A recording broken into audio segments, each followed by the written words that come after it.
अहम इलाकों में कमांडोज की तैनाती को लेकर खबर आई है। पाक सेना बड़े ऑपरेशंस की तैयारी में है, समझौते के मूड में नहीं है पाकिस्तानी आर्मी। हालांकि 24 घंटे बाद भी पाकिस्तानी सेना किस तरीके से बेबस है उसकी तस्वीर आपको दिखाएंगे। लेकिन इस बीच बड़ी खबर आ रही है कि किस तरीके से ऑपरेशंस को अंजाम दिया जा रहा है, कैसे अलग अलग चरण में अभी तक ऑपरेशंस चलाए गए हैं। बावजूद इसके अभी तक पाकिस्तानी सेना कुछ भी नहीं कर पाई है। हालांकि बलूचिस्तान में पाकिस्तानी कमांडोज की तैनाती का फैसला लिया गया है, यानी संकेत साफ है, बड़े ऑपरेशन की तैयारी में है पाक सेना। और यही वजह है कि अहम इलाकों में अब कमांडोज की तैनाती को लेकर यह खबर सामने आई है, और यह भी कि समझौते के मूड में नहीं है पाकिस्तानी आर्मी। फिलहाल जानिए किस तरीके से अब तक 40 से ज्यादा पाक जवानों की मौत की भी खबर आई है और 180 से ज्यादा पाकिस्तानी जवान बंधकों को छुड़ाने की कोशिशें तो जारी हैं, लेकिन इन्हीं कोशिशों के बीच जिस तरीके से अभी तक ऑपरेशंस को अंजाम दिया जा रहा है, बड़ी खबर आपको बता दें, जहां बीएलए की चेतावनी को लेकर भी खबर बड़ी है, और इस बीच 180 से ज्यादा पाकिस्तानी जवान जिस तरीके से बंधक बने हुए हैं, उनको छुड़ाने की कोशिशें भी की जा रही हैं।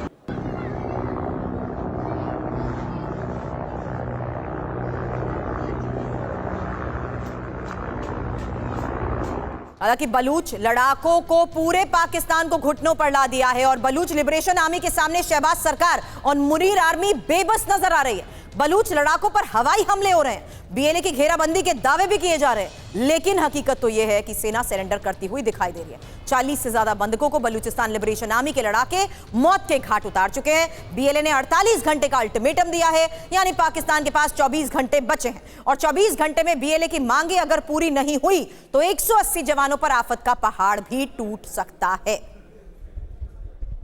लेकिन इस बीच पाकिस्तानी सेना का एक और दावा, बीएलए ने यात्रियों को ढाल बनाया है, बंधकों के बीच फिदायीन हमलावर भी मौजूद है।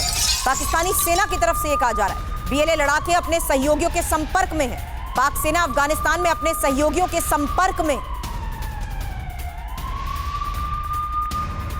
बड़ी खबर यही है कि 48 घंटे के अल्टीमेटम को देखते हुए टाइमिंग इंपॉर्टेंट है, क्योंकि अब 24 घंटे ही बचे हैं पाकिस्तान के पास, और 24 घंटे में बीएलए की मांगे अगर पूरी नहीं हुई तो 180 जवानों पर आफत का पहाड़ टूट सकता है। तो बड़ी खबर, इस बीच बीएलए ने कैसे यात्रियों को ढाल बनाया हुआ है, पाकिस्तानी सेना की तरफ से फिलहाल क्या दावा किया जा रहा है, बंधकों के बीच फिदायीन हमलावर की मौजूदगी को लेकर जिस तरीके से दावा किया जा रहा है। गुलाम अब्बास हमारे सहयोगी लगातार हमारे साथ बने हुए हैं, जिनसे जानेंगे कि किस तरीके से बंधकों तक पहुंचना अभी भी एक बड़ी चुनौती है और किस तरीके से ऑपरेशंस को अंजाम दिया जा रहा है। लेकिन उससे पहले बड़ी खबर, क्योंकि ट्रेन हाईजैक को छुड़ाने की, हाईजैक ट्रेन को ही छुड़ाने की 4 कोशिशें नाकाम हो चुकी हैं, और पिछले 24 घंटे में पाकिस्तानी फौज के सरेंडर को लेकर जिस तरीके से खबर आ रही है, ऑपरेशन में अब तक सेना के 40 जवान मारे गए हैं।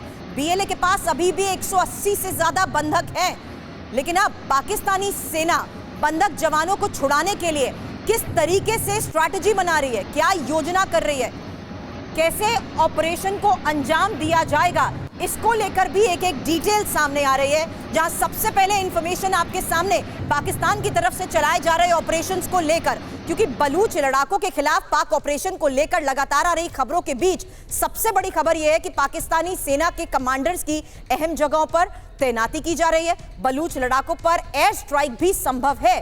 बलूचिस्तान के गोलन में F-16 उड़ान भर रहे हैं और ऑपरेशन में अटैक हेलीकॉप्टर्स का इस्तेमाल भी संभव बताया जा रहा है। हालांकि क्वेटा एयरबेस से 12 हेलीकॉप्टर्स घटनास्थल के लिए रवाना हुए हैं, ये बड़ा अपडेट मिल रहा है। तुर्की से मिले ड्रोन से भी लड़ाकों पर हमले संभव हैं। लेकिन इस बीच आपको बता दूं कि अब जिस तरीके से ऑपरेशंस को अंजाम दिया जा रहा है, उसके बारे में एक एक जानकारी मेरे सहयोगी गुलाम अब्बास हम तक पहुंचा रहे हैं। साथ ही इस बीच बीएलए की तरफ से सामने आई चेतावनी में बार बार चीन और पाकिस्तान का नाम जिस तरीके से लिया जा रहा है, उसको देखते हुए किस कंटिन्यूअस ऑपरेशन के संकेत मिल रहे हैं, क्योंकि यहां बीएलए की तरफ से आई चेतावनी भी आपको सुनाएंगे, जिसमें उन्होंने ये साफ तौर पर कहा कि अब ये कंटिन्यूअस ऑपरेशन होंगे। इसके बारे में सवाल करूंगी मेरे सहयोगी। पाकिस्तान ट्रेन हाईजैक का नया वीडियो अब सामने आया है। आपको बता दें, इस वक्त ये सबसे बड़ी खबर और एक्सक्लूसिव इंफॉर्मेशन, एक्सक्लूसिव तस्वीरें आपके सामने, और ये पाकिस्तान ट्रेन हाईजैक का नया वीडियो है। इस नए वीडियो के आधार पर मैं बता दूं, मेरे सहयोगी आदित्य राजकौल से मैं सवाल करूंगी जिन्होंने ये तस्वीरें हम तक पहुंचाई है, जिससे ये आदित्य साफ हो रहा है कि कैसे इस पूरे ट्रैक पर स्ट्रैटेजिकली पहले ही पूरी रेकी के बाद इस ऑपरेशन को अंजाम दिया गया है। और ये वो करारा प्रहार हुआ है बीएलए की तरफ से, जो जाहिर सी बात है इस वक्त सबसे बड़ी मुसीबत पाक के लिए, पाक सेना के लिए बना हुआ है। ये पहली बार ये तस्वीर आदित्य हम दिखा रहे हैं जो आपने हम तक पहुंचाई है कि कैसे इस पूरे रूट में इस ट्रेन को हाईजैक किया गया। 180 से ज्यादा पाकिस्तान जवान बंधक बने हुए, ट्रेन हाईजैक की ये तस्वीरें। Over to you Aditya.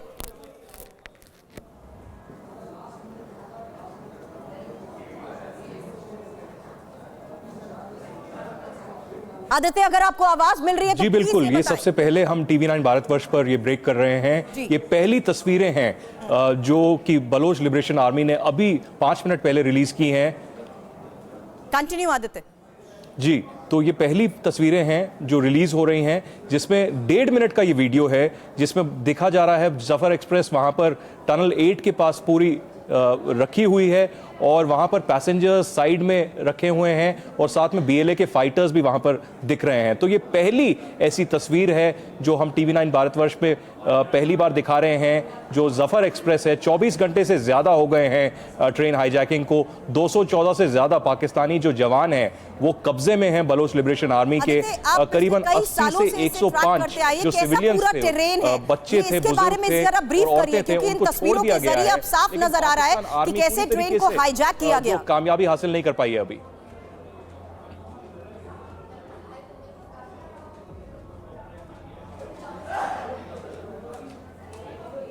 जी, ये टेरेन बहुत ही इंटीरियर्स में है। आप जैसा टेरेन अफगानिस्तान में देखते हैं या कुछ हद तक लद्दाख में देखते हैं, बैरन माउंटेन्स हैं, वहाँ पर कई किलोमीटर तक आबादी नहीं है, वहाँ पर इंटरनेट कनेक्टिविटी नहीं है, वहाँ पर पहुँचने में बहुत मुश्किलात होती है क्योंकि पाकिस्तान की सरकार ने वहाँ पर डेवलपमेंट के नाम पर बिल्कुल कुछ नहीं किया। तभी हमने देखा कि पाकिस्तान आर्मी को भी वहाँ पहुँचने में 6 से 7 घंटे लगे, जो रीइंफोर्समेंट्स उन्होंने क्वेटा से या बाकी ज़िलों से, सिब्बी से वहाँ पर पहुँचाई।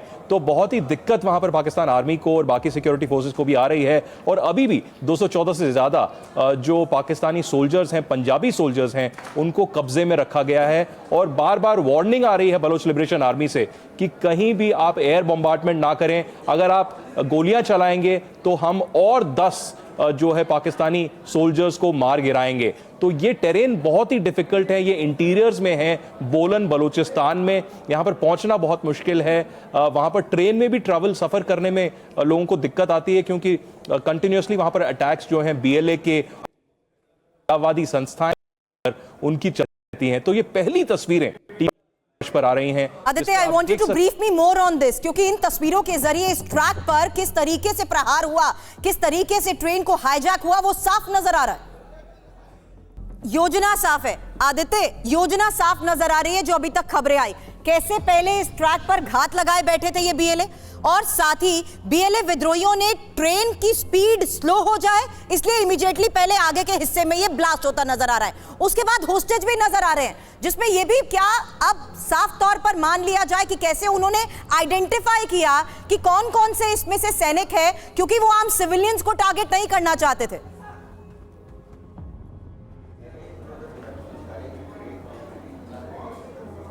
जी बिल्कुल सुरभि, इसकी जो प्लानिंग है ये 3-4 दिन या 1-2 हफ्ते की नहीं है, ये कई सालों से इसमें प्लानिंग हो रही है। और कई 100 जो एक्टिविस्ट्स हैं या फिर जो फाइटर्स हैं बलोच लिबरेशन आर्मी के, इसमें इन्वॉल्व रहे हैं। मैं आपको ये कह सकता हूँ करीबन 3 से 4 बार पहले भी जफर एक्सप्रेस पर हमला हुआ है, लेकिन ब्लास्ट होता था और वहाँ पर भूमिका खत्म हो जाती थी। लेकिन इस बार रणनीति के तहत उन्होंने ब्लास्ट किया, टनल के पास इन सब लोगों को अगवा किया, ट्रेन के ड्राइवर को वहाँ पर मारा गया और उसके बाद जो है छांटना शुरू कर दिया। जितने भी बलोच लोग थे, महिलाएं थी, बच्चे थे, बुजुर्ग थे, उनको बोला आप जाइए, आपके साथ हमारी दुश्मनी नहीं है। लेकिन जो पंजाबी पाकिस्तान आर्मी के सोल्जर्स थे, फ्रंटियर कोर के लोग थे, पाकिस्तानी सिक्योरिटी फोर्सेस के लोग थे, उनको अगवा कर लिया गया। करीबन 214 ऐसे लोग हैं जो अभी भी वहां पर हैं। जैसे कि मनीष और सुमित अभी बता रहे थे, वहां पर जो लोग दिख रहे हैं ये वो हैं जिनको रिलीज कर लिया गया है और करीबन 4 घंटे का सफर तय कर अब वो आराम से सिब्बी और क्वेटा जैसे इलाकों में हैं। लेकिन जो पाकिस्तानी सोल्जर्स हैं, जो पाकिस्तानी जवान हैं, अभी भी कब्जे में, कह सकता हूं कि 25 घंटे से, लेकिन अभी भी पाकिस्तान से मुनीर है या कोई भी पाकिस्तानी सिक्योरिटी फोर्स वहां हमला नहीं कर।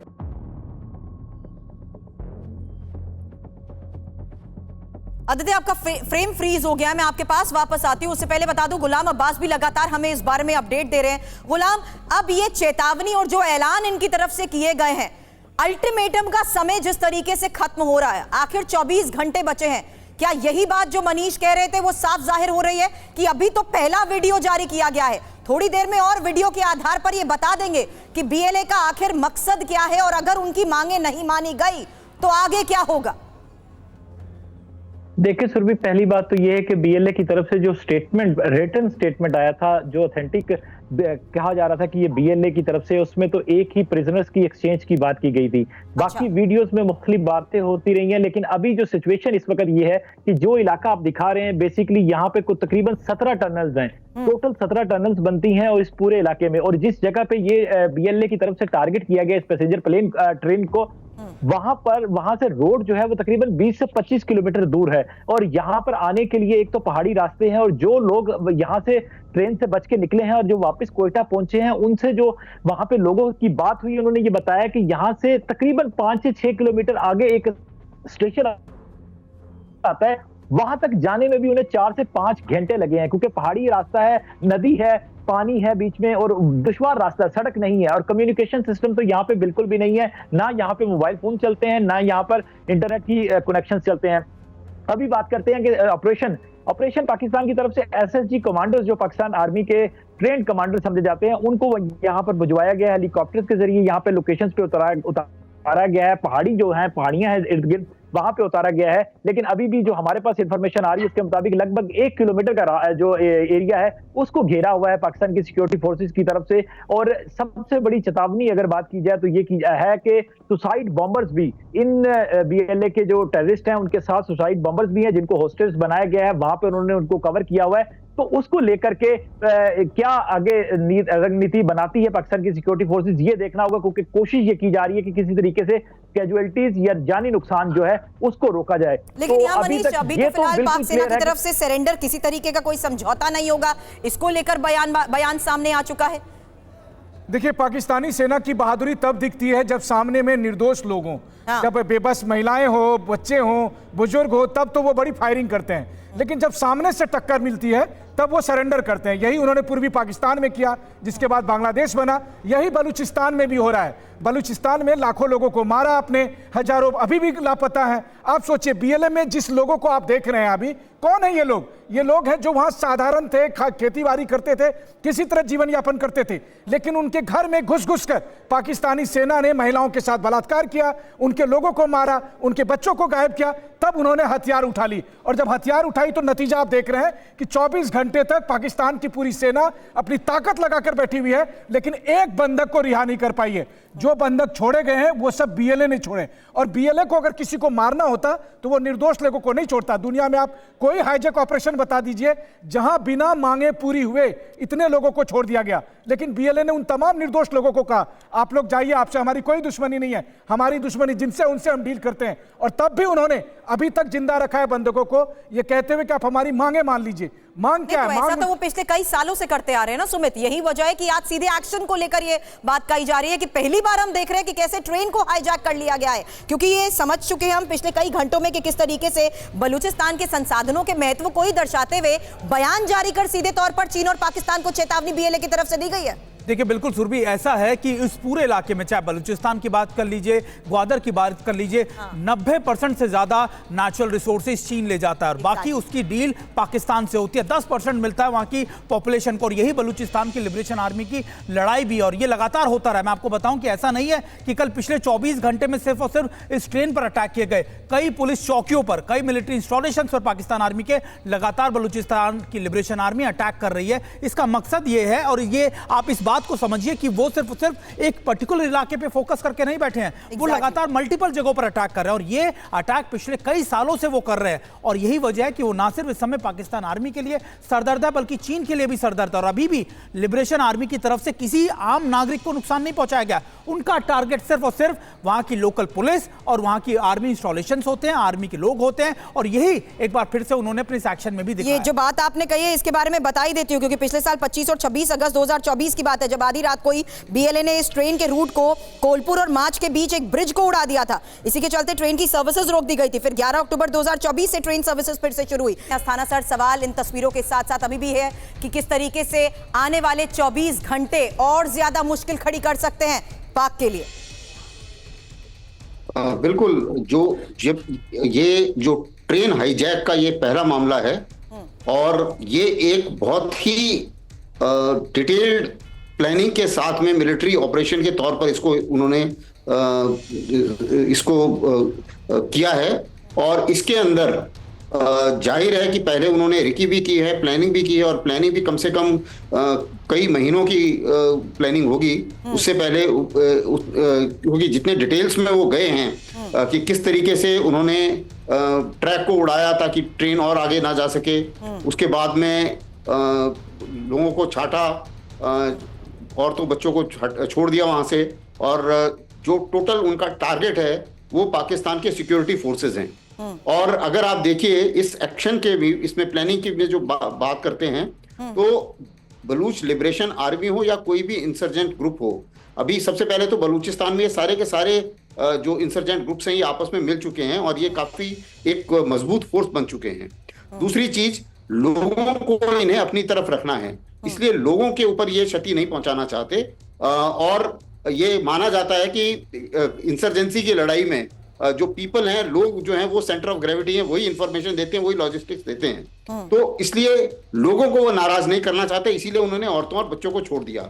उनका जो मेन लड़ाई है वो है पाकिस्तान के सिक्योरिटी फोर्सेस से, क्योंकि इन्हीं सिक्योरिटी फोर्सेस ने उनके ऊपर बहुत जुर्म ढाए हैं काफी लोग, और इन्होंने हवाई जहाजों का इस्तेमाल किया, तोपों का इस्तेमाल किया, लोग गायब कर दिए उनकी कोई और उस इलाके को, जो बलूचिस्तान का इलाका है, उसके रिसोर्सेज को ये लोग एक्सप्लॉइट कर रहे हैं और चीन भी एक्सप्लॉइट कर रहा है। और सर, क्या यही वजह है कि आप ये इंडिकेट कर रहे हैं कि अब चीन के खिलाफ, पाक और चीन के खिलाफ ही बलूच विद्रोहियों ने ये नया प्लान बनाया? Aditya, I want you to join on this, कि क्या अलग अलग संगठन मिलकर अब एक तरीके से एक नया प्लान बना चुके हैं?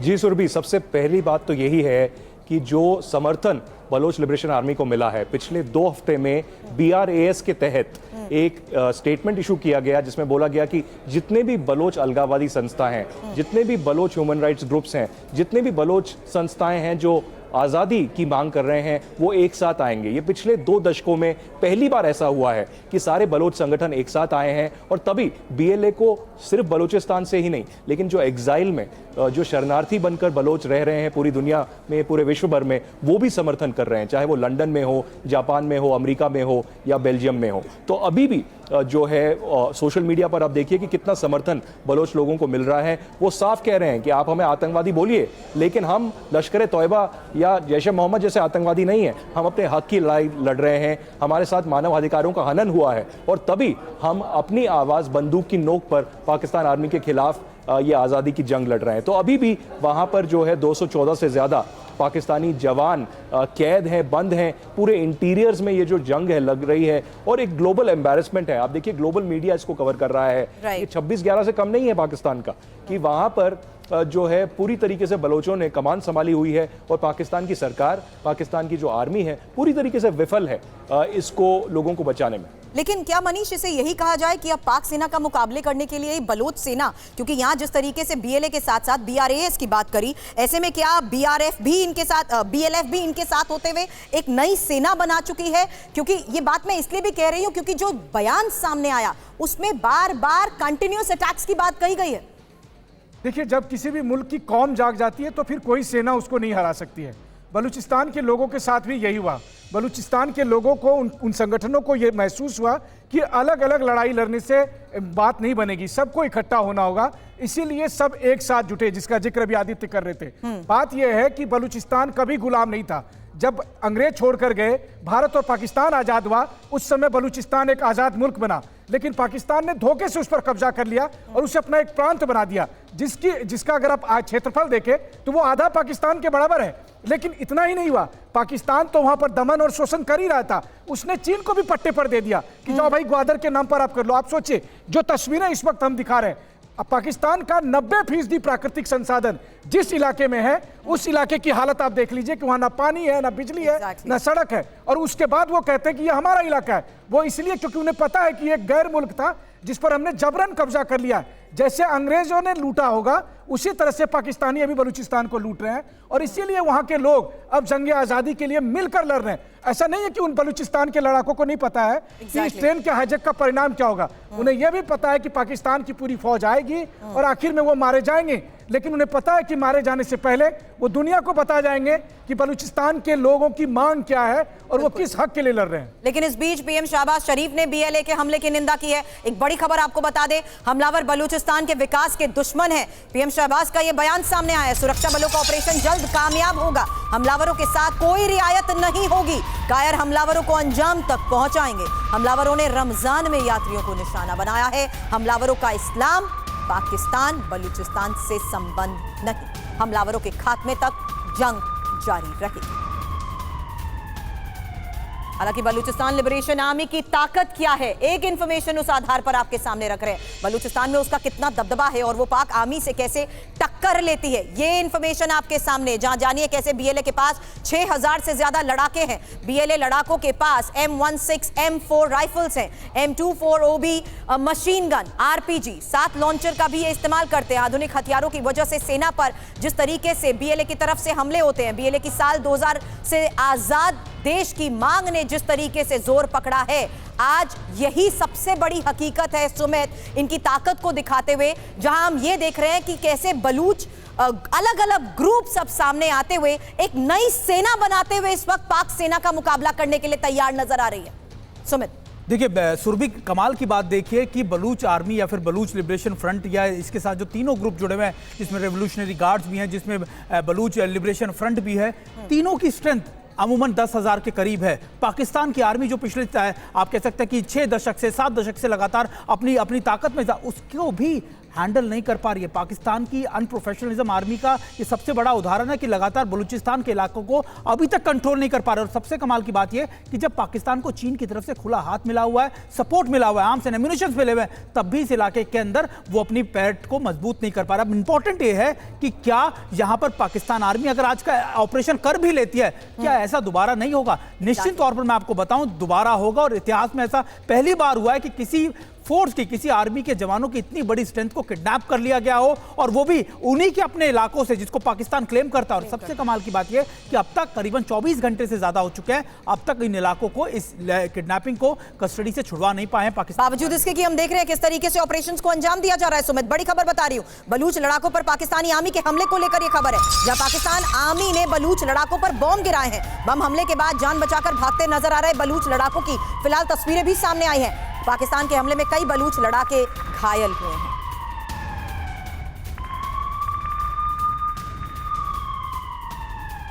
तो बलूचिस्तान में आजादी की जंग जारी है और बीएलए आजादी का झंडा बुलंद किए हुए है। हालांकि क्यों बलूचिस्तान कर रहा है अलग देश की मांग, इंफॉर्मेशन वॉल पर इस बारे में एक सबसे बड़ी डिटेल आपके सामने, क्योंकि यहां जानिए पाकिस्तान का ये सबसे बड़ा प्रांत, जिसकी एक एक तस्वीर लगातार हम आपको दिखा रहे हैं कि कैसे यहां पर हमलों को अंजाम दिया गया है, कैसे ट्रेन को हाईजैक किया गया। प्रांत की लगातार हो रही अनदेखी की वजह से अब इन ऑपरेशंस को अंजाम दिया गया है बीएलए की तरफ से। सरकार में कोई इनका प्रतिनिधित्व नहीं है और साथ ही लोगों में भीषण असंतोष की वजह से ही पिछले कई सालों से ये लगातार आवाज बुलंद करते आए हैं। बलूच लिबरेशन आर्मी बीएलए का पाक सेना से संघर्ष पिछले कई सालों से जारी है। चीन के कई प्रोजेक्ट्स जिस तरीके से यहां पर अपना विस्तार दिखा चुके हैं, उसका ये विरोध करते आए हैं। चीनी प्रोजेक्ट्स पर जिस तरीके से खतरे की बातें करते आए हैं, अलग देश की मांग मुखर हो चुकी है। और यही वजह है आदित्य कि अभी भी मैं ये बात कह रही हूं कि इस प्रांत की लगातार हुई अनदेखी के बाद ही ये सब एकजुट होकर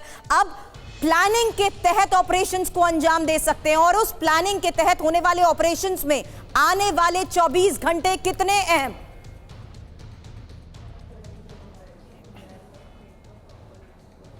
देखिए, आने वाले 24 से 48 घंटे बहुत ज़्यादा अहम हैं, क्योंकि अभी भी ये घटना चल रही है। अभी भी पता नहीं कि जो 214 पाकिस्तानी जवान हैं उनके साथ क्या होगा। लेकिन एक बहुत ही महत्वपूर्ण बात मैं आपको अभी कह दूं, बीएलए ने एक ऑडियो रिलीज़ किया है उनके कमांडर का, जो कि वहां पर बोलन में मौजूद है। वो अपने आका से बात कर रहा है और वो आका जो है अफगानिस्तान में है। मैंने अभी इंटेलिजेंस के सूत्रों से बात की है, जिन्होंने बताया है कि ये जो बलोच का पूरी कॉन्स्पिरेसी है अटैक की, यह अफगानिस्तान से हो रही है। क्या तालिबान का भी इसमें एक रोल है? क्योंकि तालिबान और पाकिस्तान के बीच में भी अभी जो है बहुत ज़्यादा खटास हो रही है, चाहे वो बॉर्डर पर हो, चाहे वो मंत्रियों के बीच में हो। तो लगातार जो है तालिबान अफगानिस्तान में और पाकिस्तान के शासन और पाकिस्तान आर्मी और आईएसआई के साथ खटास में है, तनाव में है। ये भी एक बहुत बड़ा कारण हो सकता है, क्योंकि कुछ साल पहले ये बताया गया था कि टीटीपी जो तहरीक तालिबान पाकिस्तान है वो बीएलए का समर्थन करेगी और हो सकता है एक स्ट्रेटेजिक तौर पर, एक कूटनीतिक तौर पर उनका जो है एक समर्थन वहां पर होगा। अभी तक ये बात सामने नहीं आई है कि तालिबान का इसमें समर्थन है कि नहीं है, लेकिन ये बताया जा रहा है कि जो ये अटैक हुआ है, इसके जो कमांडर्स हैं वो फोन पर बात कर रहे हैं अपने आकाओं के साथ अफगानिस्तान में, और उनसे ये बहुत बड़ी खबर आपने यहाँ पर आदित्य दी है। अस्थाना सर, इसी खबर के आधार पर और ये जो साफ संकेत मिल रहे हैं, जो बात आदित्य राज कौल ने अभी बताई कि किस तरीके से अपने तमाम लीडर्स और हेड्स के साथ अफगानिस्तान में वो संपर्क में, उसका बाकायदा एक ऑडियो भी आ चुका है। यानी अब अगले कुछ घंटों में पाक सेना के लिए मुश्किलें और ज्यादा बढ़ेंगी।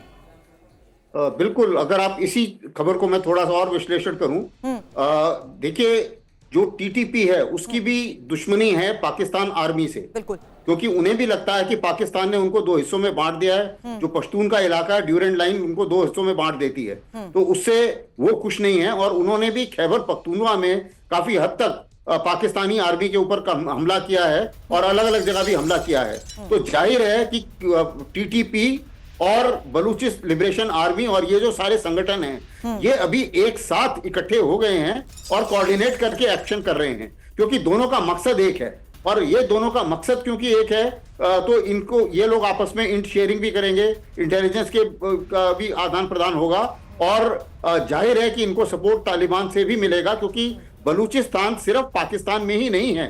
एक बलूची उसका इलाका जो है वो अफगानिस्तान में भी है, और कुछ बलूच का इलाका ईरान में भी है। तो ये बलूचिस्तान को अगर हम ग्रेटर बलूचिस्तान जब गिनते हैं तो उसमें ये तीनों इलाके सामने आते हैं नजर। और लेकिन सबसे बड़ा जो जमीन है का जमीनी इलाका है वो पाकिस्तान में है। तो इसलिए ये संगठनों का इकट्ठा होना, टीटीपी से मदद मिलना और टीटीपी के साथ ऑपरेशंस कोऑर्डिनेट होना, ये एक तरीके से अभी साफ नजर आ रहा है कि इस किस्म से एक्शंस हो रहे हैं। और इन्होंने बीच में ऐसी खबरें भी आई थी कि इन लोगों का आपस में कोऑर्डिनेशन हो गया है काफी हद तक।